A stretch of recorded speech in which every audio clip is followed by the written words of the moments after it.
After wreaking havoc across the heavens, pilfering a potion of immortality, and defeating the strongest warriors in the Jade Emperor's court, the Monkey King had finally been captured in a white-hot prison cell. But rather than cooking him to a crisp, the sweltering cage had inflamed its captive's strength. Now he was free once more and itching for a fight. Desperate, the Jade Emperor called on the only being stronger than he, the supreme power in all the heavens, the Buddha himself. Even in the face of this almighty opponent, Sun Wukong was not one to grovel. He began boasting of his many talents and demanded the emperor's crown. Smiling, the Buddha declared he would grant that wish if Sun Wukong could somersault out of his palm. The Monkey King gladly pranced onto the Buddha's hand and shot into the air, landing in a far-off region where 5 pink pillars seemed to mark the edge of the heavens. Cackling with glee, Sun Wukong proudly marked his territory. Returning to the Buddha, he demanded his new title, but he was distracted by a familiar odor. Looking back, he was shocked to find he'd never left the Buddha's hand.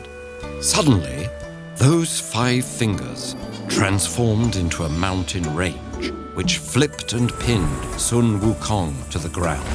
Using a sacred seal, the Buddha secured the prison, trapping the Monkey King for good, unless he could learn to change. Seeing the mystical tag, Sun Wukong knew he couldn't escape unaided, but it took centuries before he truly admitted defeat.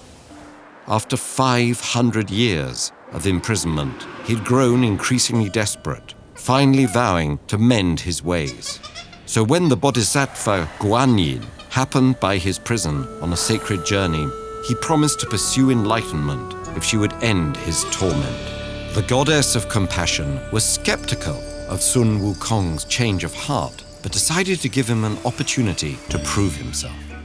At that time, the goddess was overseeing another sacred quest pursued by a righteous monk named Tripitaka. He had set out to retrieve scriptures from the West, but the path was too long and dangerous to travel alone. So Guanyin promised to arrange Sun Wukong's freedom if he would serve as the monk's faithful disciple. The Monkey King agreed without hesitation, and Guanyin directed Tripitaka to his mountain prison. After centuries of waiting, Sun Wukong was finally free, but he knew he had to behave himself. While the pair walked peacefully at first, they were soon accosted by fearsome bandits, and Sun Wukong's old habits bubbled up. Tripitaka scolded the Monkey King, but this only enraged him further. Being good was far more boring than he'd imagined, so he swiftly abandoned his companion.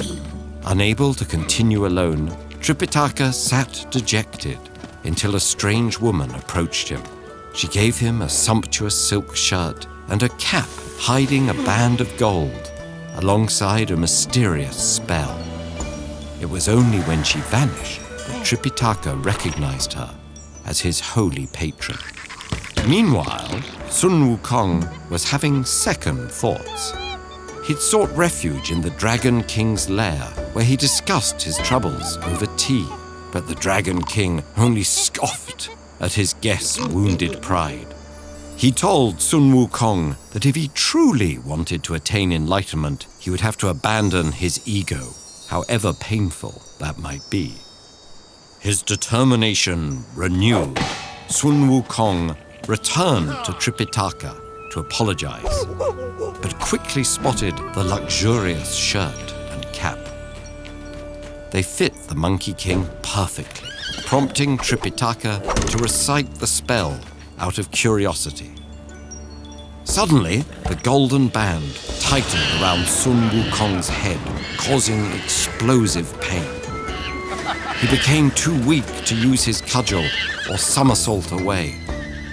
Only now did Tripitaka recognize the spell's power. Until Sun Wukong could control himself, Guian Yin had given him control of the Monkey King. Both parties were uneasy about this new arrangement, but they agreed it was for the good of their mission. Finally, the Monkey King was ready for his greatest challenge yet, an epic journey to the west, and perhaps to redemption. The stories that we pass down help us better understand the past and sometimes even the present. Subscribe to this channel and never miss a myth.